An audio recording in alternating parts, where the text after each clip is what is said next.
Selamat siang saudara, mengawali pekan Anda, Liputan 6 Siang kembali hadir dengan informasi aktual tajam terpercaya selama 30 menit ke depan.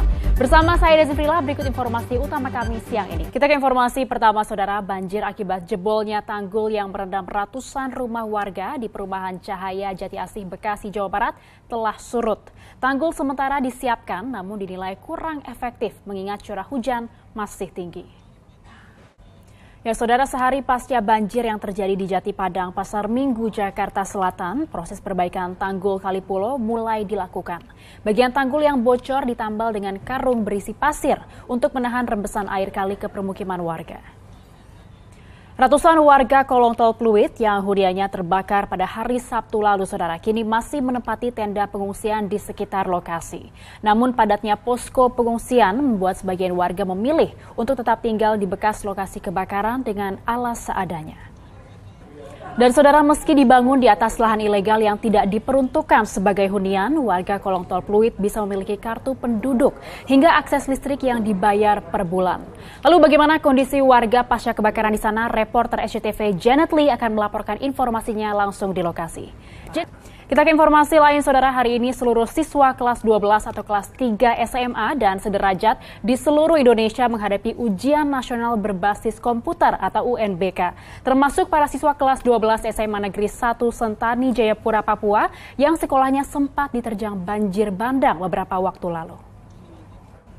Ya, sementara itu saudara, 2 pekan menjelang pelaksanaan ujian nasional berbasis komputer atau UNBK tingkat SMP, Laboratorium Komputer SMP Negeri 2 Selo, Boyolali, Jawa Tengah dibobol pencuri. 22 unit komputer beserta layar monitor raib dilarikan pencuri. Akibatnya pelaksanaan UNBK terancam terganggu karena pihak sekolah tidak mampu menggelar UNBK secara mandiri.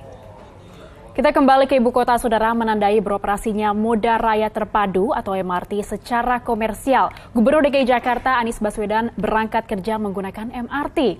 Hari ini penumpang MRT sudah resmi dikenakan tarif meskipun masih diberi diskon 50%. Nah saudara, per hari ini MRT resmi berbayar. Tarif yang ditetapkan masih diberi diskon 50%. Apakah warga tetap antusias? Sidik terkini dari stasiun MRT Bundaran HI akan dilaporkan langsung reporter SCTV Dorothea Ayu. Tea, kita ke informasi lain saudara, calon wakil presiden nomor urut 02 Sandiaga Uno melanjutkan safari kampanye di wilayah Indonesia Timur. Bersama Prabowo Subianto, kedua paslon nomor urut 01 juga berkampanye di Sidoarjo.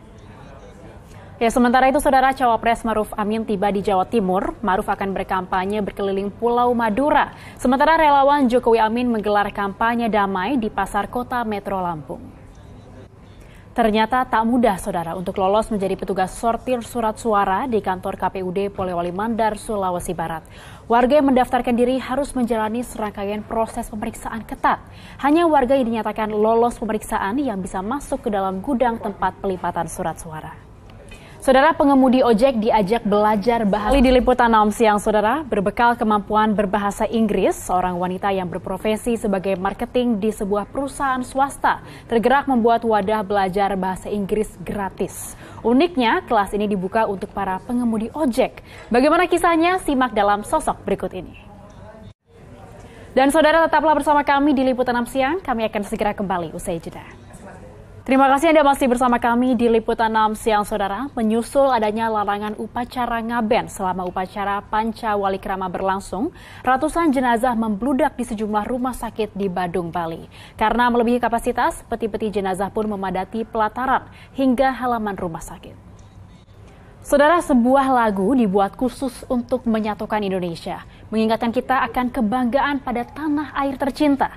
Hasil kreasi musisi-musisi ternama lagu Hatiku Indonesia, saudara, kami hadirkan sekaligus menutup jumpa kita siang hari ini.